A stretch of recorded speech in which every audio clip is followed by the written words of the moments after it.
Hello friends and welcome back to the English club. तो दोस्तों आज हम लोग नए टॉपिक को देखने वाले हैं और हम लोगों का नया जो टॉपिक है वो है रिलेटिव प्रोनाउन। और हम लोग जिस सीरीज को देख रहे हैं वो सीरीज है हमारा प्रोनाउन। तो प्रोनाउन के टॉपिक्स में हम लोग का जो नया टॉपिक है मींस नए काइंड्स हम कहेंगे फ्रेंड्स। जो नया हमारा टाइप है वो है रिलेटिव प्रोनाउन। दोस्तों नाम से ही स्पष्ट होगा कि ये जो रिलेटिव प्रोनाउन होगा कहीं ना कहीं किसी को रिलेट करता होगा। तो रिलेट किसको करेगा? या तो नाउन को या तो प्रोनाउन को। तो ऐसे प्रोनाउन जो किसी नाउन को, ठीक है, और खुद प्रोनाउन को क्या करता है? रिलेट करता है। और यह जो रिलेशन है कहीं ना कहीं ज्वाइनिंग का भी काम करता है। सेंटेंस को ज्वाइन करने में भी इसका अहम रोल होता है। रिलेट तो करता ही है, एक रिलेशनशिप तो बताता है, इसके साथ ही साथ वो सेंटेंस को ज्वाइन भी करेगा। तो रिलेटिव प्रोनाउंस का काम ही है भाई, जो दूसरे नाउन को या प्रोनाउन को क्या करता है? रिलेट करता है, अर्थात एक रिलेशन को क्या करता है? दिखाता है। ठीक है। तो ये जो हमारा रिलेटिव प्रोनाउंस होता है दोस्तों, ये कौन कौन से रिलेटिव प्रोनाउंस है? पहला सवाल तो मन में हमारा यही आता है कि ये हमारे रिलेटिव प्रोनाउंस कौन कौन से होते हैं। ठीक है ना। तो जो सबसे पहला हमारा रिलेटिव प्रोनाउंस आपको देखने को मिलते हैं वो है फ्रेंड्स हमारा दैट। ठीक है। दूसरा फ्रेंड्स हमारा क्या? हु। तीसरा है फ्रेंड्स हमारा हुज। ठीक है। दैट हो गया, हु हो गया, हुज हो गया। नेक्स्ट हम बात करेंगे दोस्तों हुम, और एक हम आखिरी बात करेंगे वो है मेरा हुज। यही 5 हमको ध्यान में रखने होंगे रिलेटिव प्रोनाउंस की जब हम चर्चा करेंगे तो। ठीक है ना। कौन किसकी हम लोग बात करेंगे? रिलेटिव प्रोनाउंस में दैट को, हु को, हुज को, हुम को और हुज को। एक एक करके हम सारे टर्म्स को देखेंगे। ये रिलेटिव प्रोनाउंस होता क्या है, कैसे हम इसका सेंटेंस में हमारा इस्तेमाल करते हैं। इससे हम आपको समझाता हूं रिलेटिव प्रोनाउन क्या होता है। रिलेटिव प्रोनाउन जो है हमारा फ्रेंड्स, वो किसी सेंटेंस में किसी नाउन को या किसी प्रोनाउन को क्या करता है? रिलेट करता है।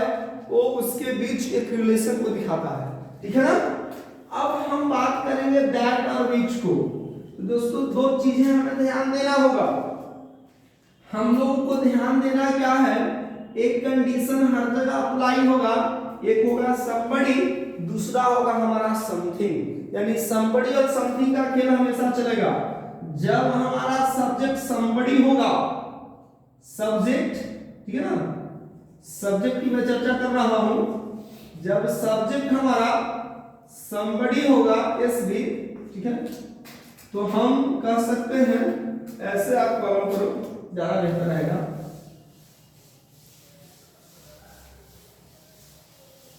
चलिए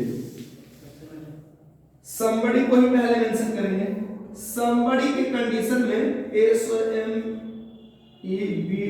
somebody। यदि हमारा सब्जेक्ट है तो सब्जेक्ट somebody के लिए, somebody के सेंस में हम सब्जेक्ट में इस्तेमाल करेंगे who और हम इस्तेमाल करेंगे that। एक याद रखेंगे पहला, यानी सब्जेक्ट somebody है तो हम इस्तेमाल करते हैं who और हम इस्तेमाल करेंगे that। that का एक अलग कैसी होगा हम आपको समझेंगे। दूसरा, जब हम ऑब्जेक्ट की बात करेंगे तो जब ऑब्जेक्ट हमारा somebody होगा तो हम इस्तेमाल करेंगे whom। ठीक है। हम बात करेंगे पोजीशंस की, अधिकार दिखाने के लिए पोजीशन, तो हमारे पास इस्तेमाल होगा हुज। और हुज आपको दिख रहा होगा पॉजेसिव। क्या हुज को हम क्या बताए थे? पॉजेसिव प्रोनाउंस हम लोग लिखे थे। तो somebody के सेंस में सब्जेक्ट के लिए who that, ठीक है, ऑब्जेक्ट के लिए whom और पोजीशन दिखाने के लिए हम इस्तेमाल करेंगे हुज का। बात हम कर ले कि यदि हम क्या है, somebody ना होकर के, या हम कर सकते हैं सब्जेक्ट ऑब्जेक्ट कुछ भी है, यदि वो हमारा समथिंग रहा, समथिंग, तो हम सब्जेक्ट के लिए दैट इक्विवेलेंट इस्तेमाल करेंगे विच, ऑब्जेक्ट के लिए हम इस्तेमाल करेंगे दैट, इक्विवेलेंट इस्तेमाल करेंगे विच, पोजीशंस के लिए हम इस्तेमाल करेंगे which। यानी आपने समझ लिया कि इन 5 रिलेटिव प्रोनाउंस का इस्तेमाल हम कैसे कैसे करते हैं, हर कंडीशन में मैंने आपको बता दिया। दैट विच सब्जेक्ट के लिए सब समथिंग हो, ऑब्जेक्ट समथिंग के लिए दैट विच, पोजीशन के लिए somebody है तो भी दोस्तों which इस्तेमाल करेंगे, somebody हो तो भी हम इस्तेमाल करेंगे which। अब देखो रिलेटिव प्रोनाउन कैसे सेंटेंस से हम लोग रिलेटिव प्रोनाउन का इस्तेमाल करते हैं, जरा इसकी हम चर्चा करते हैं। फर्स्ट देखिएगा, अब आपको कोई भी सेंटेंस सोचना, मैंने एक सेंटेंस सोच लिया आपको, the book is on the table, ठीक है। हमारा सब्जेक्ट क्या है, द बुक, द बुक हमारा किस रूप में है, सब्जेक्ट के रूप में, समबडी है या समथिंग है, पता चल रहा है समथिंग है। अब हमारा जब सब्जेक्ट के रूप में समथिंग होता है, हम किसका इस्तेमाल करेंगे, दैट की विच, दैट और विच दोनों से, दैट और विच। अब बताएंगे द बुक, ठीक है, द बुक दैट और विच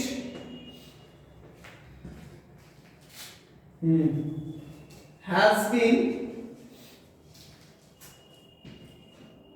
written by me, वही किताब की मैं चर्चा कर रहा हूं जिसको मैंने लिखा है, मैं अपनी बायोग्राफी ऑटोबायोग्राफी की बात कर रहा हूं।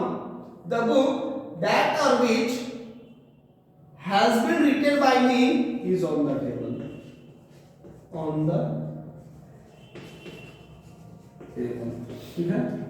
that or which has been written, ये by me मैंने छोड़ दिया है, that has been written by me।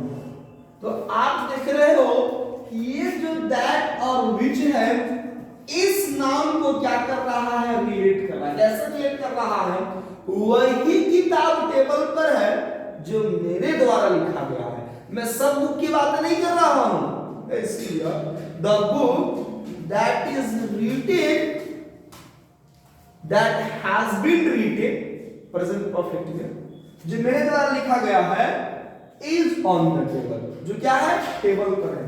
तो यहां पर हम दैट भी इस्तेमाल करेंगे, विच भी इस्तेमाल करेंगे। क्या हम यहां पर हु इस्तेमाल कर सकते थे, जी नहीं।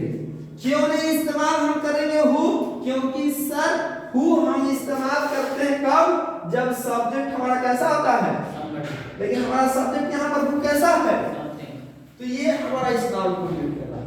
कंसेप्ट क्लियर हुआ। ये बुक किस रूप में है, सब्जेक्ट के रूप में। अब मैं आपको दोस्तों में बता रहा हूं इसी बुक को एज ए ऑब्जेक्ट बना करके। Example, I have bought a book. Sentence है हमारा I have bought a book, ठीक है, बाउट अ बुक। एक चीज का ध्यान रखो, I have bought a book, subject somebody, ठीक है। हैव हमारा क्या हो गया, फाइनाइट वर्ब, जरूरी वर्ब भी कह लो। V3 हमारा नॉन फाइनाइट हो गया। ए बुक मेरा ऑब्जेक्ट हो गया समथिंग। अब हमको समझना है कि ऑब्जेक्ट कैसे हुआ, क्योंकि आपको ये सिंपल पैटर्न्स आपको बताया गया दोस्तों कि ऑब्जेक्ट वो होता है जो मेन वर्ब की प्रेजेंस में व्हाट और हुम का जवाब देता है। मैंने आपको बताया है कि व्हाट का जवाब देता है कब, जब हमारा समथिंग होता है तब। whom का जवाब देता है कब, जब हमारा somebody होता है तब। आप देख लीजिए ना, that or which, ठीक है, ऑब्जेक्ट के लिए क्लियर है। चलिए ये चीजें हम आपको बताए हैं। ऑब्जेक्ट somebody के लिए whom, देखिए ऑब्जेक्ट somebody के लिए ये ऑब्जेक्ट की बात है। तो I have bought a book, मैंने एक किताब खरीदा है, ठीक है। तो अब सवाल पूछो कि मैंने क्या खरीदा है, तो क्या आंसर मिलेगा, I have bought a book, answer मिलेगा what I have bought a book, what have I bought, what have I bought, तो आंसर मिलेगा क्या, I have bought a book। यानी हमने ये समझ लिया ये क्या है, ऑब्जेक्ट है सेंटेंस में। ये तो आपने ऑब्जेक्ट ये तो बना दिया, लेकिन हम लोग क्या पढ़ रहे हैं, रिलेटिव प्रोनाउंस। अब मैं आपको इस बुक के लिए रिलेटिव प्रोनाउन इस्तेमाल कर रहा हूं, तो जरा आप हमें बताइएगा क्या होगा इस बुक के लिए रिलेटिव प्रोनाउन, ठीक है ना। चलिए बातें करेंगे आगे। I have bought a book, ठीक है, that which whom और what, चार हमारे पास मैंने ऑप्शन लिखा। I have bought a book that which whom or that which whom or what,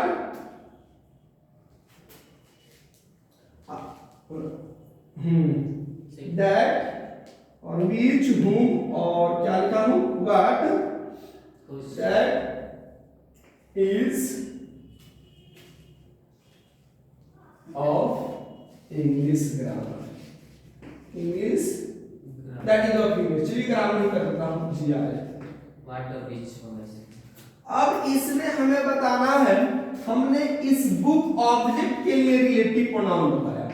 अब आप बताओगे कि कौन सा सही है हमारा, कि I have bought a book, मैंने एक किताब खरीदा है जी, that which whom or what is of English grammar, whom तो होगा नहीं, क्योंकि जब हम रिलेट करना शुरू कर दिए तो ऑब्जेक्ट के लिए whom कब होता है, जब somebody। क्या बुक हमारा somebody है, नहीं सर, यानी आपने जो लिखा है सर वो गलत हो गया। ये ऑब्जेक्ट हमारा कैसा है, कंसेप्ट क्लियर हुआ। यदि somebody होता तब हूं, और व्हाट का इस्तेमाल हम क्वेश्चन पूछने के लिए करते हैं दोस्तों, ना कि रिलेटिव प्रोनाउन में इस्तेमाल व्हाट का करते हैं, समझो। यही पर मैं समझाना चाहता हूं, हम ऑब्जेक्ट को, ठीक है ना, हम ऑब्जेक्ट जो होता है दोस्तों, उस ऑब्जेक्ट को सेंटेंस हम पूछने के लिए करते हैं, ठीक है ना। हमारा जब समथिंग होगा तो व्हाट का इस्तेमाल मैंने करने के लिए बताया। मैंने ये नहीं कहा कि ऑब्जेक्ट को रिलेटिव प्रोनाउन के लिए हम व्हाट करते हैं। व्हाट दिख रहा है कहीं, तो व्हाट भी नहीं, हम इस्तेमाल करते हैं दैट या तो which। क्या सर दोनों सही होगा, जी हाँ, दोनों इक्वली करेक्ट होगा। यदि आप दैट भी मेंशन कर देते हैं दोस्तों तो कोई प्रॉब्लम्स नहीं है, विच भी मेंशन करते हैं तो भी कोई दिक्कत होने वाला नहीं है। ये हमारा ऑब्जेक्ट सब्जेक्ट की क्या हुआ, कॉन्सेप्ट खत्म हुआ। I have bought a book, मैंने एक किताब खरीदा, मैंने वही किताब खरीदा, I have bought a book which और that is of English grammar, जो किसका है, इंग्लिश ग्रामर का है, ठीक है ना। अब दोस्तों लेकिन ये सेंटेंस हमारा गलत हो गया। अब सर कैसे गलत हो गया, ध्यान देना दोस्तों, जब हम रिलेटिव प्रोनाउन इस्तेमाल करते हैं किसी नाउन के पहले, ध्यान से देखिएगा, एक पॉइंट बहुत बारीकी अंतर है, ठीक है ना। जब हम किसी भी नाउन के बाद, ठीक है ना, किसी भी नाउन के बाद यदि हम इस्तेमाल कर रहे हैं, क्या बोला, यदि किसी हम नाउन सिंगुलर के बाद यदि हम रिलेटिव प्रोनाउन इस्तेमाल कर रहे हैं, रिलेटिव प्रोनाउन, ठीक है ना। तो इसके बाद जो नाउन है ना, ये सिंगुलर फॉर्म, इसके पहले जो हमारा इंडिफिनिट आर्टिकल है, अब ये डिफिनिट आर्टिकल बदल जाएगा। क्यों?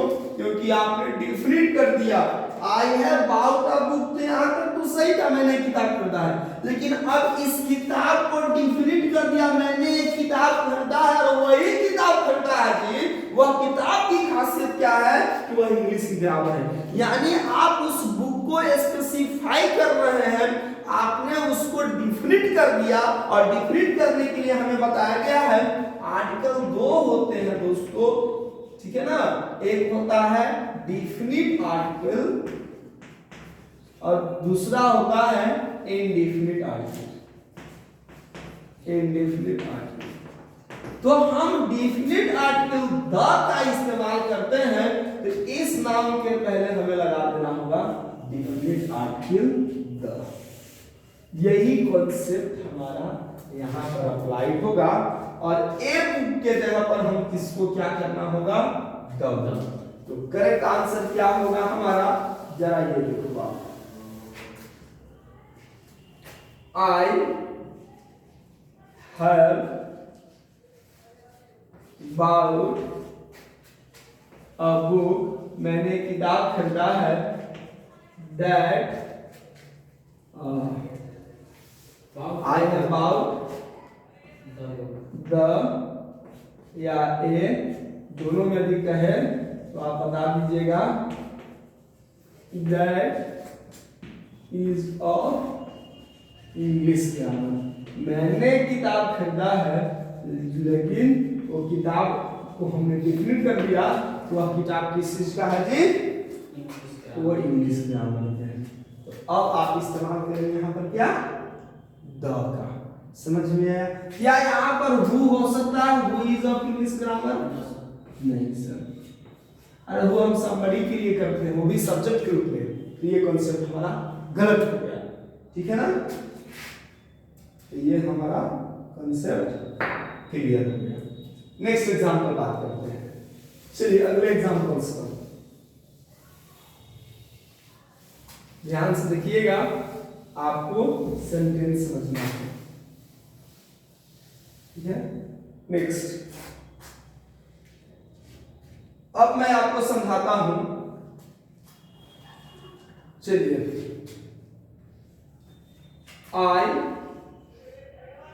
Met my students yesterday. अब एक एग्जांपल है, ठीक है, I met my students yesterday.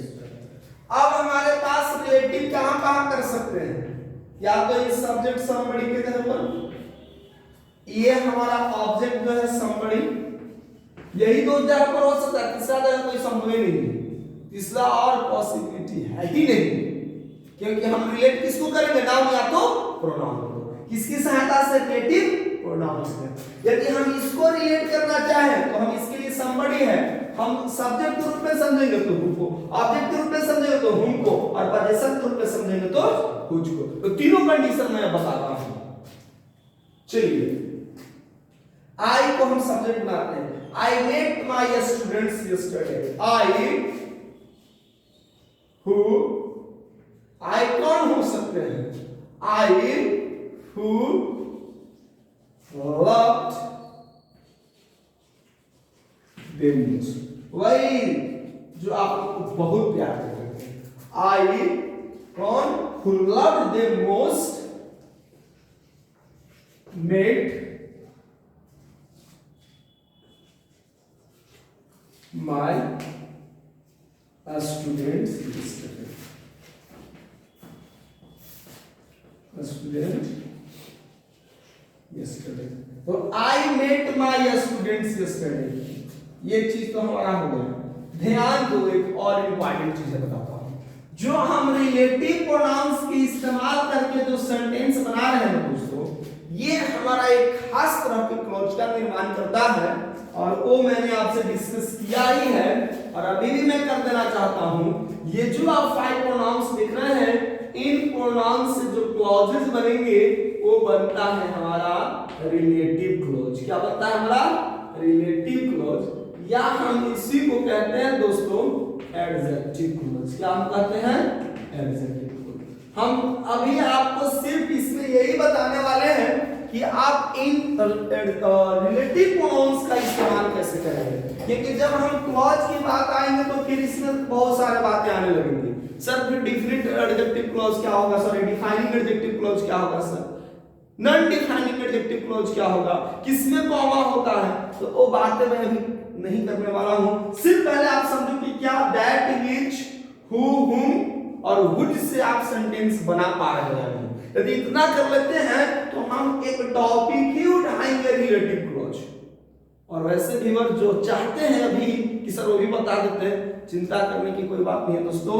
Already आप हमारे चैनल पे चले जाइए, वहां पर मिल जाएगा आपको रिलेटिव क्लॉज, मैंने पढ़ाया है ऑलरेडी, ठीक है। अभी मैं डिस्कस करूंगा सिर्फ प्रोनाउंस को। तो ये जो हम आपको बताया, I have bought a book that, यदि आपसे पूछे कि दैट और हु इज ऑफ दैट और हु तो गलत है, तो that is of English grammar में कौन सा क्लॉज बना, बता दोगे? Adjective clause. क्योंकि अभी मैंने बता दिया ना कि रिलेटिव प्रोनाउन से शुरू होने वाला कौन सा क्लॉज होता है? Adjective clause. एडजेक्टिव क्लॉज को किस नाम से जानते हैं? Relative clause. तो आप या तो इसको एडजेक्टिव क्लॉज कहो या तो रिलेटिव। चलिए देख लो, आई गुलाब the most made my students yesterday. Made the students कर दो, माय थोड़ा सा सेंटेंस को ठीक नहीं लग रहा है। Made the students yesterday. अब आई हमारा सब्जेक्ट समबडी था, हु लव्ड देम मोस्ट, ये हमारा क्या बन गया? Relative clause. किस रूप में यार? ही, सब्जेक्ट के लिए। अब हम आई को ही हम ऑब्जेक्ट बनाते हैं। आई whom they loved most, आई वही जिन्हें लोग बहुत ज्यादा स्नेह प्यार करते हैं, ठीक है ना। तो ये जो आई है हमारा, ये जो मेरा आई है, ठीक है ना, ये आई आपका जो क्या होगा हमारा, ये चीज समझो, ये सब्जेक्ट समबडी हमारा होगा दोस्तों। और ये जो whom they love most, ये ऑब्जेक्ट के रूप में इस्तेमाल किया गया, ठीक है ना। आई whom they love most, आई कौन? जिन्हें लोग बहुत ज्यादा प्यार करते हैं, ये हमारा है तो रिलेटिव क्लॉज ही, रिलेटिव क्लॉज। लेकिन हम इस आई को किस रूप में कंसीडर करते हैं? इसको एज ए ऑब्जेक्ट के रूप में। आई, ठीक है ना, ये जो है हमारा whom ऑब्जेक्ट के रूप में इस्तेमाल किया गया है। आई whom they loved most, और फिर से सब्जेक्ट मेड the students, हमारा रियल सेंटेंस। अब रियल सेंटेंस पर बात करो तो आई हमारा फिर से सब्जेक्ट ही रहेगा, लेकिन whom को हम किस रूप में इस्तेमाल किया है? ऑब्जेक्ट के लिए। ऑब्जेक्ट के रूप में आई मेट माय स्टूडेंट, ये हमारा पीसी। तो आप देखें कि हमने इस रूप में इस्तेमाल कर दिया एज एन ऑब्जेक्ट। ये ऑब्जेक्ट हुआ, हमको शो कर रहा है। whom did they love, whom do they love, they love me। अब इसी सेंटेंस को मैं कह रहा हूं whom they love most means कौन? आई। अरे whom do they love most, past में कहेंगे तो whom did they love most, तो they loved me most। अब इसी में ऑब्जेक्ट को मैंने मेंशन कर हटा दिया, आई whom they love most met the students, ठीक है। ये हमारा पीसी है, ये मेरा रिलेटिव क्लॉज। यानी ये जो whom they है रिलेटिव क्लॉज, ठीक है ना। हम जो रिलेटिव प्रोनाउन इस्तेमाल किए गए हैं, किस रूप में इस्तेमाल किए हैं दोस्तों? ऑब्जेक्ट के रूप में। क्योंकि आपको पता है कि whom का इस्तेमाल हम किस रूप में करते हैं? ऑब्जेक्ट समबडी के लिए। अब इसी आई का रूप में हम एक पोजीशन बताते हैं। चलिए नेक्स्ट एग्जांपल, एक अब आई से हमें क्या दिखाना है? पोजीशन दिखाना है। तो आई का पोजीशन देखो क्या क्या अधिकार है। I friends who have no hair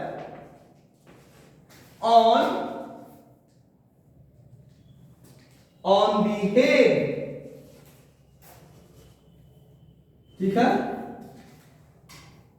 made The students yesterday, यहाँ पर भी स्टडी लिख सकते हैं, कोई दिक्कत नहीं है दोस्तों, ये स्टडी आप लिख सकते हो, इसमें कोई फर्क नहीं पड़ता है। इस स्टूडेंट्स के बाद जो स्टडी है ना, आप उसको स्टडी लिख लगा सकते हैं, इसको कोई फर्क नहीं पड़ता सेंटेंस को। Made the students yesterday, yesterday। अब देखो आई है तो मेरा subject, I made the students study, यही मेरा पीसी था, लेकिन whom और whose थोड़ा सा सेंटेंस गलत हो गया, चलो तो दूसरा एग्जांपल मैंने ले लिया, ठीक है। आई who have no hair on the head made the students yesterday। अब बताओगे कि who have no hair on the head, ये मेरा रिलेटिव क्लॉज है, ठीक है, रिलेटिव क्लॉज है, यानी who हमारा क्या बन गया, रिलेटिव प्रोनाउन। लेकिन ये बताओगे कि रिलेटिव प्रोनाउन जो है किस रूप में, सब्जेक्ट ऑब्जेक्ट पोजीशन, डेफिनेटली देखना है तो उसके बाद फाइनाइट वर्ब है, ये मेरा किस रूप में है, रिलेटिव प्रोनाउन सब्जेक्ट के रूप में, किस रूप में है, सब्जेक्ट के रूप में, ठीक है। इसमें फाइनाइट वर्ब नहीं था, ये कंसेप्ट हमारा क्लियर हो गया कि ये सब्जेक्ट के रूप में, ठीक है ना। ये ऑब्जेक्ट के रूप में सर कैसे हुआ, क्योंकि ये whom पे, अब मैं इसको क्लियर करता हूं तो कैसे आपका कंसेप्ट क्लियर होगा। आप पहले एक सिंपल एग्जांपल लेकर के ऑब्जेक्ट को कैसे बनाते हैं, देखो एक सिंपल एग्जांपल लेते हैं। दे लव मी मोस्ट, दे लव मी मोस्ट। चलो इस मी हमारा ऑब्जेक्ट समबडी है ना, ऑब्जेक्ट समबडी, ठीक है। इसको क्वेश्चन करके दिखाओ, क्या बन जाएगा, whom do they love, whom do they love, ठीक है, love most। अब हम कहेंगे कि इसी सेंटेंस को क्लॉज में कन्वर्ट कर दो, आई के साथ जोड़ करके। आई नो, मैं जानता हूं कि whom do they love most, और सेंटेंस हमारा हो गया गलत। कैसे सर, कैसे गलत हो गया, तो देखो आपको मैंने एक पॉइंट बताया होगा कि जब क्वेश्चन को दोस्तों, जब हम किसी भी क्वेश्चन को क्या करते हैं, क्लॉज में कन्वर्ट करते हैं ना, तो जो क्वेश्चन होता है स्टेटमेंट में बदल जाता है। किसमें बदल जाता है, हमारा स्टेटमेंट में। यानी अब ये जो हमारा सेंटेंस है whom do they love, जब क्लॉज में कन्वर्ट किए तो यही डू कहां पर मर्ज हो जाएगा, इस लव में, और हो जाएगा I know whom they love most।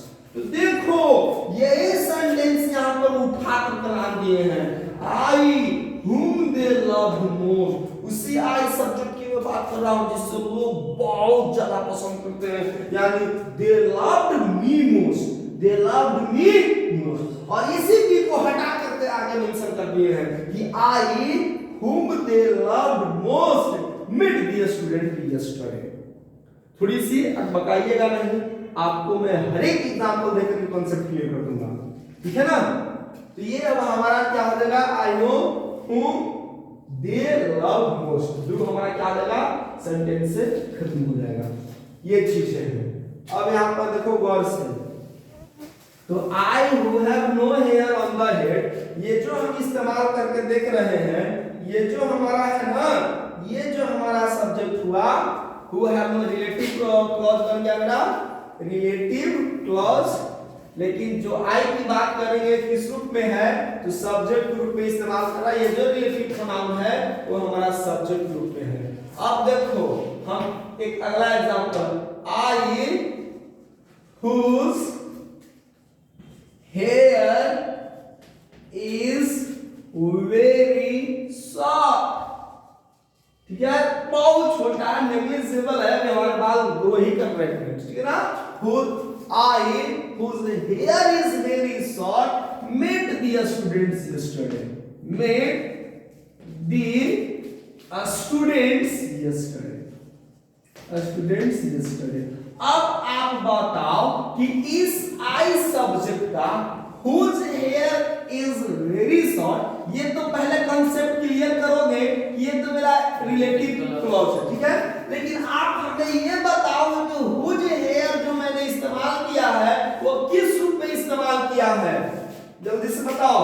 Position के रूप में, कॉलम तो ही मिट गया है, पोजीशन के रूप में। क्यों, क्योंकि इस आई सब्जेक्ट की क्या कर रहा है, विशेषता बता रहा है। विशेषता में उसका अधिकार कि आई हुज हेयर, किसके हेयर मींस इस सब्जेक्ट का हेयर, ठीक है ना। तो पोजीशन हुआ whose hair is very short, answer मिलेगा my hair is very short.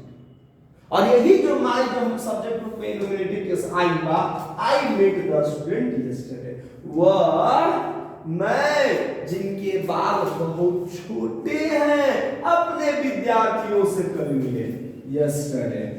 एक दूसरा एग्जांपल लेकर समझाते हैं दोस्तों तीनों कंडीशंस में। दो चार एग्जांपल और देंगे, आपको बन सकते हैं, जल्दी से नोट करो पहले, आप जल्दी से नोट करो, ठीक है। चलिए इन सारे चीजों को कंसेप्ट में क्लियर करेंगे।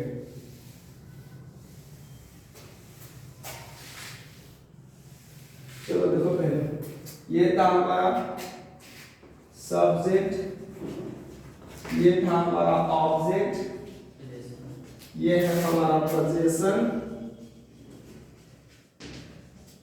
पहले ये कॉन्सेप्ट में आप क्लियर रखो, ठीक है।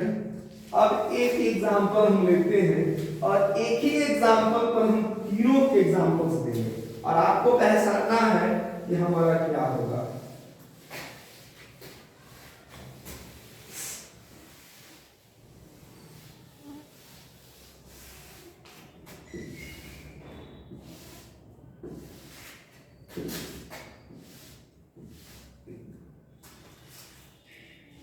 चलिए दोस्तों, अब मैं एक एग्जांपल लिख देता हूं, जैसे the man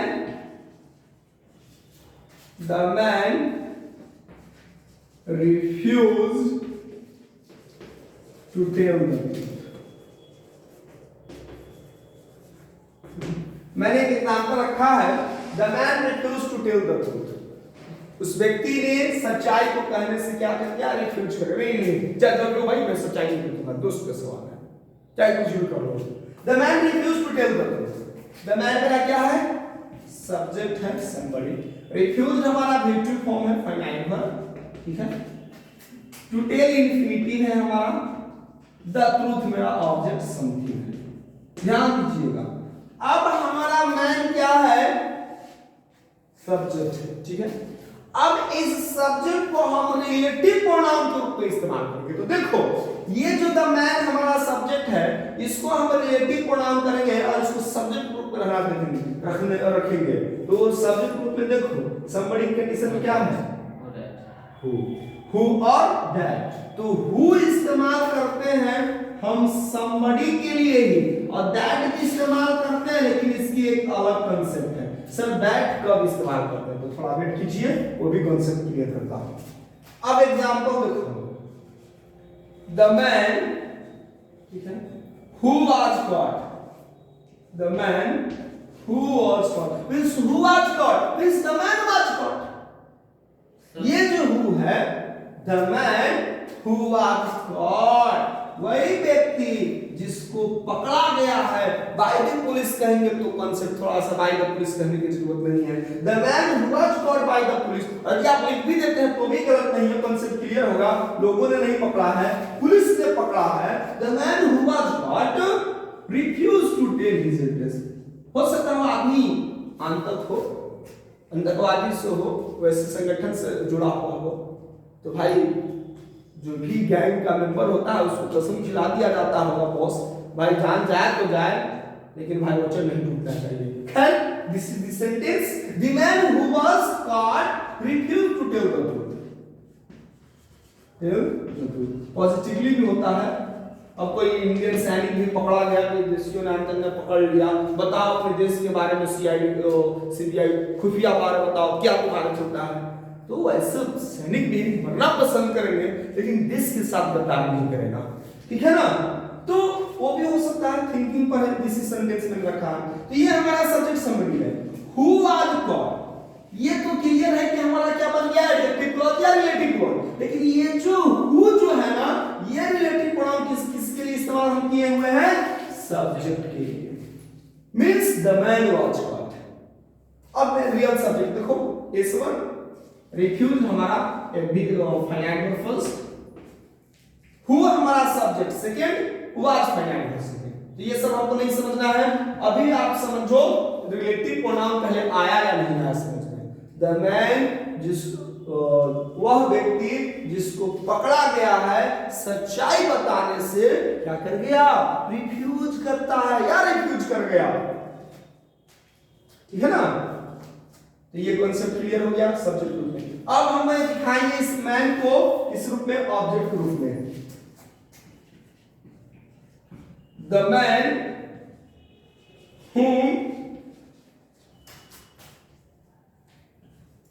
whom the police wanted, whom the police caught, सीधे wanted का करो। दूसरा sentence, the man whom the police caught refused to tell the truth, वह व्यक्ति जिसे पुलिस ने पकड़ा सच्चाई बताने से रिफ्यूज कर गया। The man whom the police caught, यानी the police caught the man। हमारा रियल सेंटेंस समझो, the man whom the police caught refused to tell the truth, tell the truth। यानी ये सेंटेंस कैसे लिखा गया है ये पहले इस पर ध्यान दो। हमारा एक्शन ये है, रिफ्यूज हमारा V1 final one, whom the police caught, ये हमारा बताओगे रिलेटिव क्लॉज जी हां। अब बताओ कि whom तो मेरा रिलेटिव प्रोनाउन है, देखो पहले रिलेटिव प्रोनाउन है या नहीं कॉलम में, रिलेटिव प्रोनाउन के कॉलम में देखो ये पूरी चीजें हैं, whom है दिखाई दे रहा है। अब बताओ कि ये जो whom हुआ है ये रिलेटिव प्रोनाउन किसके फॉर्म किसके लिए एक्ट कर रहा है, ऑब्जेक्ट रूप में। कैसे सर, ये सेंटेंस को देखो ना, ये सेंटेंस कैसे लिखा गया है, द पुलिस कॉट हिम। फिर से मैं समझाता हूं और दूसरा एग्जांपल लेकर, और इस बात हम पक्का समझ में आ जाना चाहिए आपको। चलिए आपका मैं एक सेंटेंस देता हूं, the police caught the man, ठीक है। मैंने एक एग्जांपल रखा, the police caught the man. चलिए चलिए चलिए पढ़ते हैं आगे। सर ऑब्जेक्ट के अनुसार लिखिए। हम थोड़ा सा आप देखेंगे, the man caught, sorry, the police caught the man, the police caught the man। अब यहां पर देखो अब हम कहते हैं कि ये द मैन हमारा क्या है, ऑब्जेक्ट समबडी है, ठीक है। अब हमारा कॉट यहां पर क्या है, V2 फॉर्म है। तो कॉट जब हमारा V2 फॉर्म है तो जब हम क्वेश्चन बनाएंगे तो क्या बाहर आएगा, डिड। V1 कंडीशन में आपको बताया गया है डू, V2 कंडीशन में मैंने बताया है डिड, V5 कंडीशन में मैंने बताया है डच। अब इसी को क्वेश्चन बना डालिए तो क्या होगा, whom did the police caught, अब कॉट होगा नहीं होगा क्योंकि डिड बाहर आ गया, तो कैच, ठीक है। अब इसी सेंटेंस को जो क्वेश्चन बना है अब फिर से क्लॉज में पुट कर दो, इस सेंटेंस को क्लॉज में बनाओ, आई नो के साथ या डू यू नो के साथ। तो हम जब क्लॉज में बनाएंगे तो अभी अभी मैंने सेंटेंस बताया था फ्रेंड्स एक नियम, कि जब हम किसी भी क्वेश्चन को, इंट्रोगेटिव सेंटेंस को जब क्लॉज में कन्वर्ट करते हैं दोस्तों, क्लॉज में हम कन्वर्ट करते हैं, यह क्वेश्चन किस में जंप कर जाता है, स्टेटमेंट में। स्टेटमेंट क्या होता है दोस्तों, मैंने बहुत अच्छे से आपको बताया है, क्वेश्चन में ऑक्सिलरी वर्ब पहले होता है, सब्जेक्ट बाद में होता है, रेस्टोरेंट सेस्टोरेंट कुछ भी हो सकता है दोस्तों, ये भी आप कांसेप्ट समझो, रेस्टोरेंट भी हो सकता है। तो ये जो हमारा होगा क्वेश्चन स्टेटमेंट में क्या होगा, पहले सब्जेक्ट होगा, ऑक्सिलरी वर्ब हमारा मेन वर्ब में कन्वर्ट हो जाएगा। अभी हमारे पास V1 V5 की कंडीशन में हो तो ऑक्सिलरी वर्ब की सीक्वेंस में वैसे ही रह जाएगा, ऑक्सिलरी वर्ब का जो कंडीशन होगा उसमें कोई चेंज नहीं होगा, ठीक है। तो इसके बाद फाइनाइट वर्ब होगा या ऑक्सिलरी वर्ब, फिर इसके बाद रेस्टोरेंट, कुछ भी कर सकते हो, ठीक है ना। यहां पर हम फाइनाइट वर्ब मेंशन कर देंगे सब्जेक्ट के बाद। अब यहां पर देखो, अब इस सेंटेंस को जब हम सेंटेंस क्लॉज में बनाएंगे, आई नो, सी नोज, क्योंकि पास्ट में है तो न्यू कर दो, सी न्यू, दैट, अब जब ही हम क्लॉज में कन्वर्ट किए तो फिर डिड किस में मर्ज कर जाएगा, कैच कॉट भिट्टू में, यानी ऊपर वाला सेंटेंस हो जाएगा। आई न्यू दैट, तो हमको करने की जरूरत है नहीं, I knew whom the police, clause में कन्वर्ट कर दिया तो डिड किस में मर्ज हो जाएगा, कैच में, तो कॉट हो जाएगा। She knew whom the police caught, वो जानती है, वह जानती थी कि पुलिस ने किसको पकड़ा, उसके पास है इंफॉर्मेशन, वो ऑलरेडी जानती थी सारे मैटर। पुलिस ने जिसको पकड़ा है वो साथी है, वो अपने सच्चाई, अपनी ओरिजिनल इंफॉर्मेशंस बताने से डरता था, लोगों का मन में अंत तक फियर क्रिएट करने की वो जाना लगा था। ये चीजें हैं, हमारा कंसेप्ट क्लियर हुआ। ये कैसे हम लोग होंगे और एग्जांपल्स हम इस पर लेंगे, बहुत सारा एग्जांपल्स लेंगे। ये कंफ्यूजन हो गया, यानी हुम ये कांसेप्ट कैसे था, हुम द पुलिस कॉट, देखो हुम द पुलिस कॉट, और यही चीज को मैं उठा करके वहां रख दिया, यही चीज में उठा करके यहां रख दिया, समझ में आया? यानी हमें कैसे बनाना है रिलेटिव प्रोनाउन एज ऑब्जेक्ट रूप में। देखो एक पहले सेंटेंस सोचो, फिर उस सेंटेंस में जो सब्जेक्ट है उसको ऑब्जेक्ट बना दो, ऑब्जेक्ट को क्वेश्चन कर दो और फिर उठा करके प्रूफ कर दो। whom the police caught, the man refused to tell the truth, यहां पर लिखेंगे whom the police caught, ये चीज को उठाया और सीधे मैंने लाकर यहां पुट कर दिया। मैं बहुत सारा एग्जांपल्स दूंगा तब जाकर क्लियर होगा दोस्तों, अन्यथा क्लियर आपको नहीं होगा। ये थोड़ी सी चीज को समझना है रिलेटिव प्रोनाउन। देखिए सिर्फ अर्थ कर कर बताना इंपॉर्टेंट नहीं है, सेंटेंसेस फ्रेंड्स जब तक आपको खुद नहीं बनाने आएगा तब तक आप समझिए कोई ऐसी चीजें नहीं है जिससे आप सीख सकते हो। मोर एग्जांपल्स पर बात करेंगे हम, इसलिए बहुत एग्जांपल्स मैं लेकर आ रहा हूं आपके लिए। देखो अब आपको मैं बता रहा हूं सेंटेंसेस, अब यहां पर हमें देखने की जरूरत है।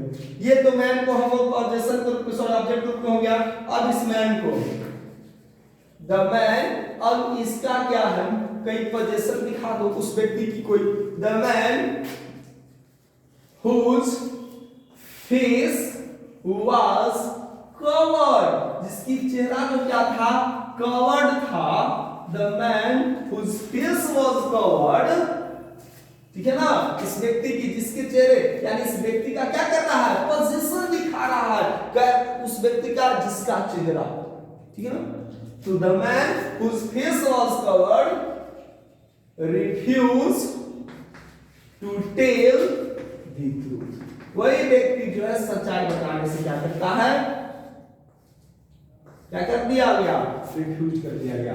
ये हमारा रिलेटिव क्लॉज, ये हमारा प्रिंसिपल क्लॉज पीसी, और ये है दोस्तों हमारा रिलेटिव क्लॉज, और रिलेटिव क्लॉज में ये हमारा रिलेटिव प्रोनाउन। जल्दी से बताओ ये किस रूप में है हमारा, एक्चुअली में ये प्रोनाउन नहीं, क्योंकि नाउन है तो डिटरमाइनर कहेंगे, ठीक है। रिलेटिव प्रोनाउन तो कह सकते हैं, प्रोनाउन होगा ही, ठीक है ना। इस रूप में पोजीशन के रूप में। ये कैसे मैंने सेंटेंस लिखा whose face was covered, देखो एक नजर, ये सेंटेंस हम कैसे बना दे रहे हैं, एक नजर देखो। मैं एक एग्जांपल लिखा हूं, the man refused to tell the truth, यही सेंटेंस से हम शुरू किया था ना। हम कहते हैं क्या, his face was covered, ठीक है, his face was covered by clothes, covered by the clothes, चलिए by सेंटेंस की लीजिएगा covered। अब बताओ ये हमारा ही हमारा क्या है, पॉजिटिव एडजेक्टिव। आप दोस्तों देख इंट्रोगेटिव प्रोनाउंस के वीडियो को आप नहीं देख पाए हैं तो प्लेलिस्ट में मिलेगा फ्रेंड्स, आपको प्रोनाउंस के प्लेलिस्ट में आप वहां पर जाकर देखिए। मैंने इंट्रोगेटिव प्रोनाउन हुज को पढ़ाया है, ठीक है ना। ये हुज क्या है, हमारा रिलेटिव प्रोनाउन भी है और इंट्रोगेटिव प्रोनाउन भी है, ठीक है ना, इंट्रोगेटिव प्रोनाउन। तो वहां पर जाकर मैंने देखिए, मैंने बताया है कि हुज का इस्तेमाल हम पॉजेसिव प्रोनाउन और पॉजेसिव एडजेक्टिव के लिए करते हैं। तो हिज हमारा क्या है, पॉजेसिव एडजेक्टिव, ये मेरा क्या है, नाउन। तो पॉजेसिव एडजेक्टिव को क्वेश्चन किससे करते हैं, हुज से। तो क्वेश्चन पूछो इस हुज को, क्या होगा, हुज फेस वाज, अरे इस मैन के लिए मैंने हिज इस्तेमाल किया, पर्सन है तो हिज ना होगा। अब इसी हुज फेस वाज कवर्ड को उठा करके तो यहाँ लिखा मिलाइए, आई बात समझ में। चलिए एक और एग्जांपल देखो। अब मैं कहता हूं माय पेन इज न्यू, ठीक है, my pen is new, my pen is very costly, ठीक है, मेरा कलम बहुत कीमती है, कॉस्टली है। अब कोई सवाल करेगा भाई किसका कलम बहुत ज्यादा कॉस्टली है, तो मेरा। अब इस पेन के लिए क्वेश्चन करो, क्या बनेगा, whose pen is very costly। इसको क्वेश्चन किया गया पोजीशन के लिए, किसका पेन बहुत ज्यादा कॉस्टली है, आंसर क्या आएगा, तो द मैन, वह व्यक्ति जिसका फेस कवर्ड था। आप न्यूज में देखे होंगे पकड़े जाने पर वो अपने जो भी अंगोछा से या गमछा से अपने फेस को क्या कर लेते हैं, वो ढक लेते हैं, ताकि उनको शर्म आती है भाई दुनिया जाने की हमारे काले कारतूतों को, सच्चाई को, तो लोग हम पर मजाक लगाएंगे, हम पर हंसेंगे, इसलिए अपने चेहरे को क्या कर लेते हैं, ढक लेते हैं। The man whose face was covered, वह व्यक्ति जिसके चेहरे ढका हुआ था, refuse to tell the truth, वही व्यक्ति जो है सच्चाई को गलने से, बताने से क्या कर जाता है, रिफ्यूज कर जाता है। ये चीज हमारा ये है। अब हम लोगों को समझना है, चलिए ये तो जितने भी एग्जांपल्स मैंने दिए हैं तीनों सब समबडी पर है। जरा आप एक समथिंग का एग्जांपल लेकर के दिखाते हैं, ठीक है, एक एग्जांपल सॉल्व देते हैं। चलिए दोस्तों ये चीज बहुत इंपॉर्टेंट है, जरूर आप इसको एक बार देखिएगा, ठीक है। अब किसी तरह से सब्जेक्ट के रूप में हो या ऑब्जेक्ट रूप में है, आप किसी तरह से कर सकते हैं। एक सिंपल एग्जांपल्स हो, कोई भी एग्जांपल्स आप बना सकते हो, कोई भी सिंपल एग्जांपल्स उठाओ आप बना सकते हो, ठीक है ना। चलिए फ्रेंड्स, आपको मैं मेरे सिलेबस की ओर ले चलता हूं। चलिए एक सब्जेक्ट ऑब्जेक्ट पर हो गया, जैसे लाइक एग्जांपल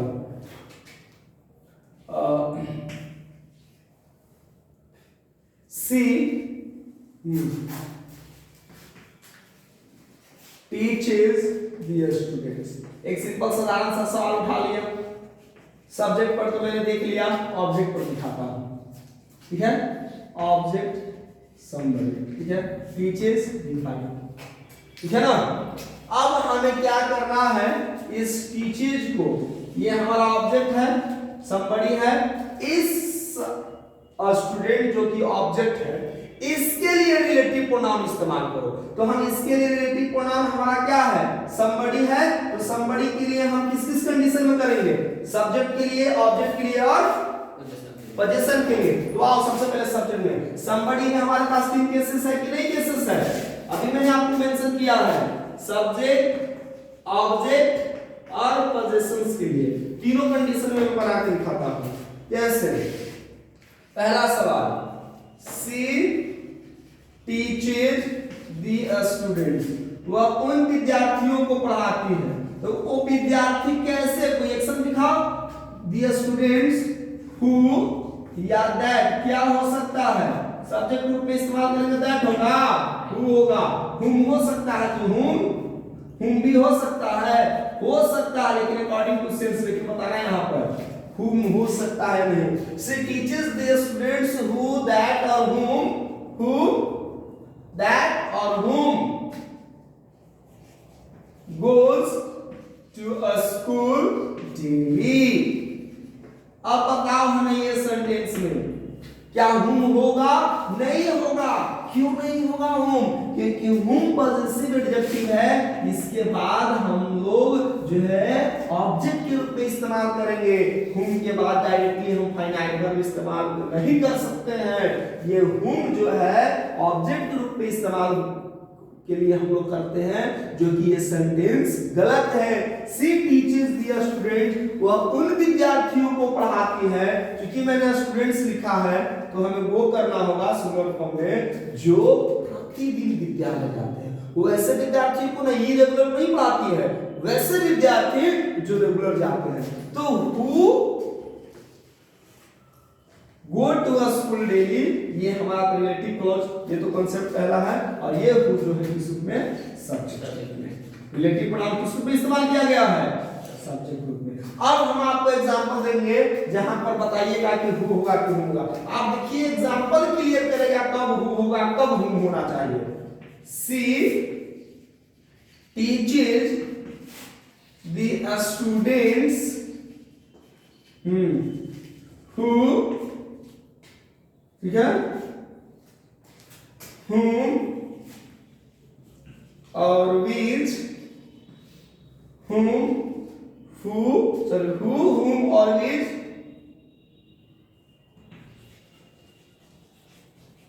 everyone likes। अब क्या होना चाहिए, हु होगा भाई, वो उन्हीं विद्यार्थियों को पढ़ाते हैं। यानी आपने क्या देखा कि जब हम क्लॉज में यदि हुम इस्तेमाल कर रहे हैं तो इसके बाद हमें सब्जेक्ट दिखाई देगा, और जब हम हु इस्तेमाल कर रहे हैं रिलेटिव प्रोनाउन में तो इसके बाद डायरेक्ट फाइनाइट वर्ब दिखाई देगा। हुम इस्तेमाल करेंगे तो निश्चित तौर पर उसके बाद हमें एक सब्जेक्ट दिखाई देगा। whom she teaches the student, वह उन्हीं विद्यार्थियों को पढ़ाती है जिन्हें सारे लोग पसंद करते हैं। भाई सबसे अच्छे हैं तो काहे नहीं लोग पसंद करेंगे, और जब बच्चे विद्यार्थी अच्छे हैं तो क्यों नहीं पढ़ाएंगे, ठीक है ना। तो ये जो हमारा बना whom everyone likes, ये मेरा हो गया रिलेटिव प्रोनाउन, गलत, रिलेटिव क्लॉज। और हम बताएंगे आपको कि whom जो इस्तेमाल किया गया है रिलेटिव प्रोनाउन किस रूप में, ऑब्जेक्ट के रूप में। किस रूप में, ऑब्जेक्ट के रूप में। चलिए अब हमारा क्या बच गया, पोजीशंस के रूप में।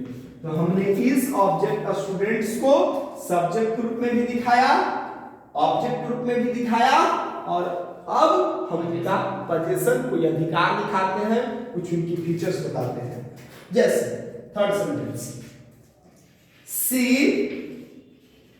टीचेस द स्टूडेंट्स, वह उन विद्यार्थियों को पढ़ाती है whose परफॉर्मेंस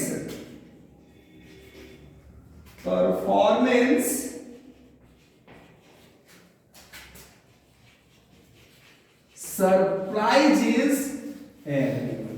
भाई जिनकी जो परफॉर्मेंस है ना, सब लोगों को सरप्राइज कर देता है।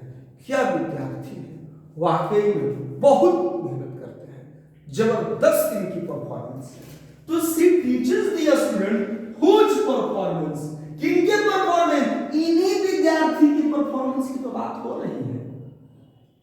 तो हुज परफॉर्मेंस, ये हमारा क्या है, रिलेटिव क्लॉज जो इस नाम को क्वालिफाई कर रहा है। यहाँ पर ये जो और रिलेटिव प्रोनाउन इसको क्वालिफाई कर रहा था, यहाँ पर इसको क्वालिफाई कर रहा था, ठीक है ना।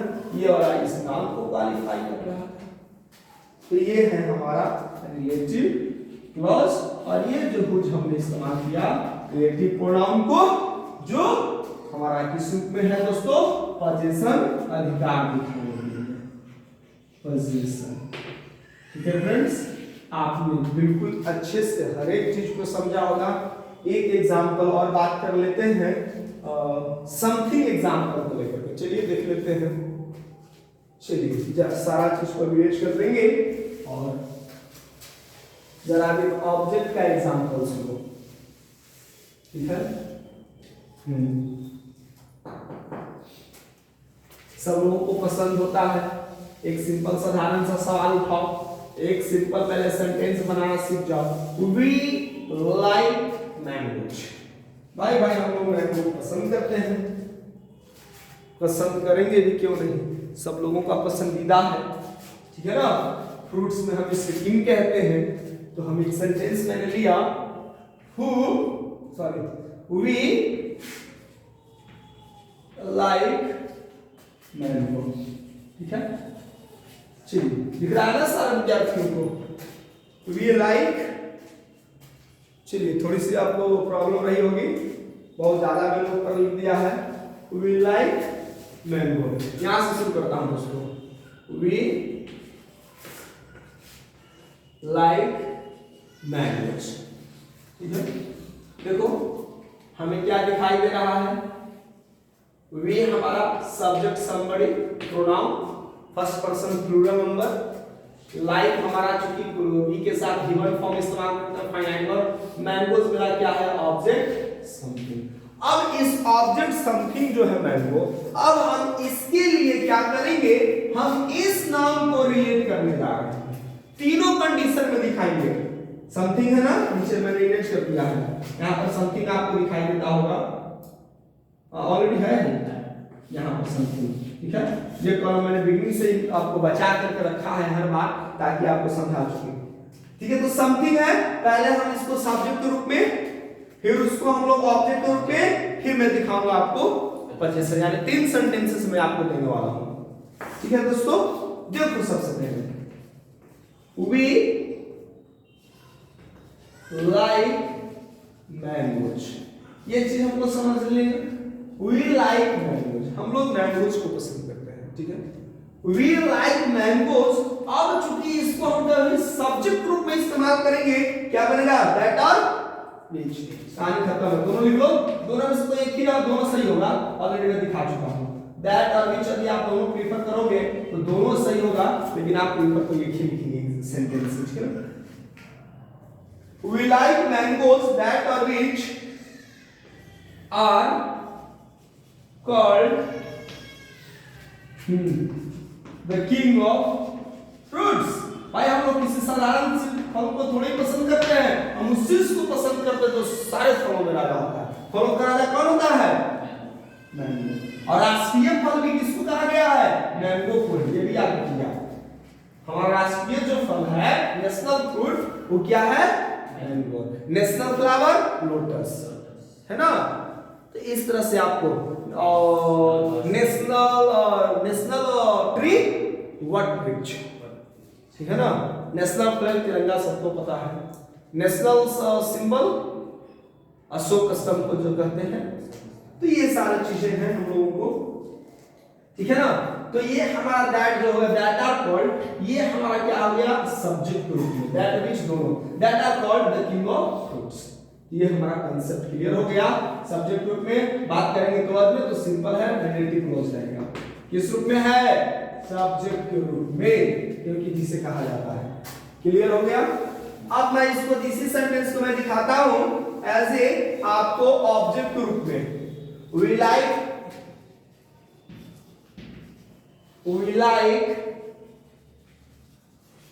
mangoes that, ठीक है, we like mangoes that what, चलिए मैंगोज पर सोचो, that attracts me most। Once again example मैंने किसका लिया, आपने समझा, दैट के बाद ऑब्जेक्ट आ फाइनाइट वर्ब आ गया, ये फिर से वंस अगेन सब्जेक्ट रूप में इस्तेमाल हुआ है। सब्जेक्ट के रूप में है रिलेटिव प्रोनाउन, पूरा ऐसा बनाए करो, रिलेटिव क्लॉजेस या एडजेक्टिव क्लॉज दोनों कह लो।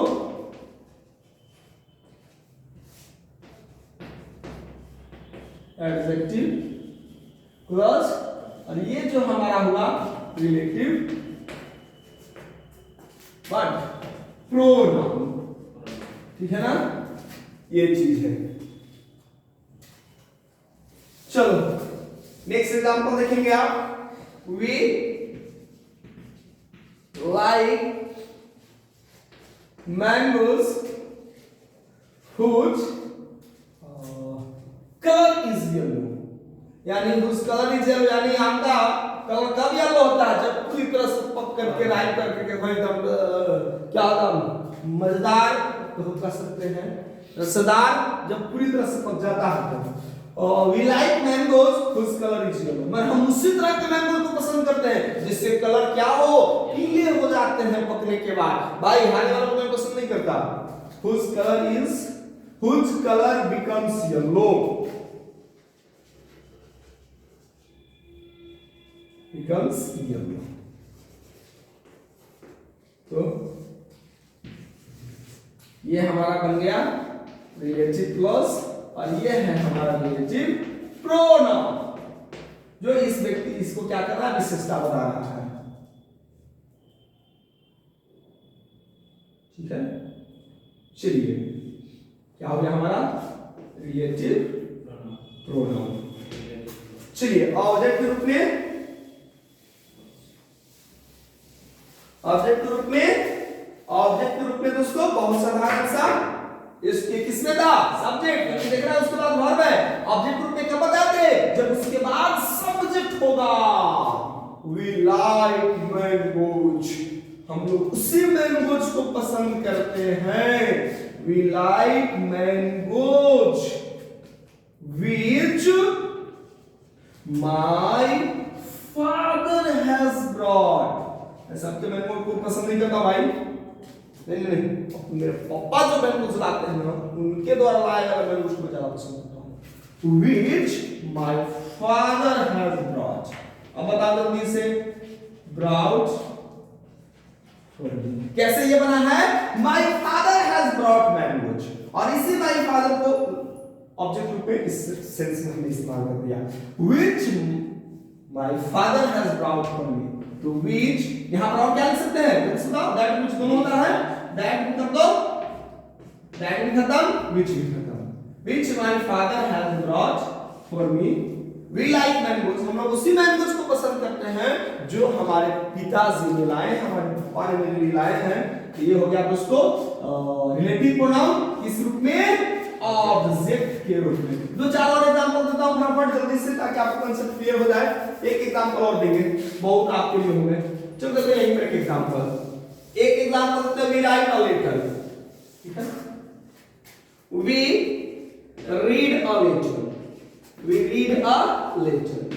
चलो इसको डायरेक्ट ऑब्जेक्ट रूप में बना के दिखाओ, बहुत साधारण सा। कैसे बन जाएगा, we read a letter that she has written। मैं उसी लेटर को पढ़ता हूं जिस लेटर को उसने लिखा है। और सेंटेंस हमारा क्या हो गया, गलत सर। क्यों गलत हो गया, क्योंकि सर आपने यहाँ ये लगा दिया द लेटर। हाँ, और यहाँ पर भी आपको डिफरेंट आर्टिकल द लगा देना होगा। यहाँ पर भी आर्टिकल मैंने अभी बाय मिस्टेक मुझसे बोल चुके ही हो, यहाँ पर भी आप लगा ही दो हर जगह डिफरेंट आर्टिकल। और कहीं पर है वी लाइक मैंगोज, और यहाँ पर भी वी लाइक दी मैंगोज कर दो, ठीक है ना। यहाँ पर आप क्लियर कर दीजिए ताकि कांसेप्ट क्लियर होगा। तो we read the letter that she has written, सही फॉर्म में क्या हो जाएगा, वी रीड द लेटर, हम उसी लेटर को पढ़ते हैं जी, ठीक है ना, that she has written, she has written. ये कांसेप्ट क्लियर हो गया आपको, हम समझते हैं शी हैज रिटन। तो वर्ड से ये जो हमारा दैट है इस रूप में है ऑब्जेक्ट के रूप में। इस लेटर के लिए शी हैज रिटन हमारा पूरी तरह से दिमाग करेंगे तो पूरा एडजेक्टिव क्लॉज या रिलेटिव क्लॉज, और दैट हमारा रिलेटिव प्रोनाउन है किस रूप में है, ऑब्जेक्ट के रूप में। ये वाला थोड़ा ध्यान करेगा, ठीक है। पोजीशन दिखा दो, पोजीशन दिखा दो, बहुत साधारण सा सवाल बनेगा और इतना एग्जांपल बनाना है ना फ्रेंड्स ताकि आपको कांसेप्ट बहुत आसानी से क्लियर हो जाएगा। पोजीशन दिखाओ, वी रीड द लेटर, हम उसी लेटर को पढ़ते हैं whose ink और whose writing, okay, whose content लिखो, क्या मतलब रहेगा, whose content is very emotional। यार जिसमें बातें इतनी इमोशनल लिखी गई थी ना, मैं क्या बताऊं। We read the letter, मतलब उस लेटर को पढ़ते हैं whose content is very emotional। कुछ भी लिखा था whose content is very what interesting because whose story, कुछ भी मेंशन किया जा सकता है। पोजीशन बन गया रिलेटिव क्लॉज, ठीक है, रिलेटिव क्लॉज। तो दोस्तों यही था आपका कंप्लीट रिलेटिव प्रोनाउंस। हम उम्मीद करेंगे दोस्तों आपको ये रिलेटिव प्रोनाउन का पूरा कांसेप्ट क्लियर हुआ होगा। मैं दोस्तों अब रिलेटिव क्लॉज में हर जगह बात, रिलेटिव प्रोनाउंस में हर जगह बात हमने किया है एडजेक्टिव और रिलेटिव क्लॉज की। तो फ्रेंड्स यदि आपको कहीं दिक्कत हुई हो समझने में तो आप उस वीडियो को जरूर प्रीफर करें देखने के लिए और देख लें जिसको में हमने एडजेक्टिव क्लॉज या रिलेटिव क्लॉज को डिस्कस किया है। लिंक आपको डिस्क्रिप्शन में भी मिल सकता है और नहीं तो प्लेलिस्ट में भी आपको मिल जाएगा। एडजेक्टिव क्लॉज में जाइएगा, आपको विस्तृत जानकारी मिलेगी। तो दोस्तों फिर मिलते हैं हम नए सेशन में और हम लोग नए सेशन में कुछ और प्रोनाउन से रिलेटेड बातें करेंगे, नहीं तो फिर हम लोग प्रैक्टिस को देखेंगे।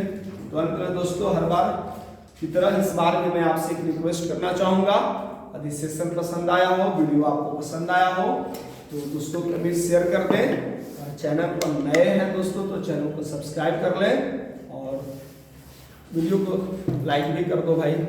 जय हिंद, जय भारत।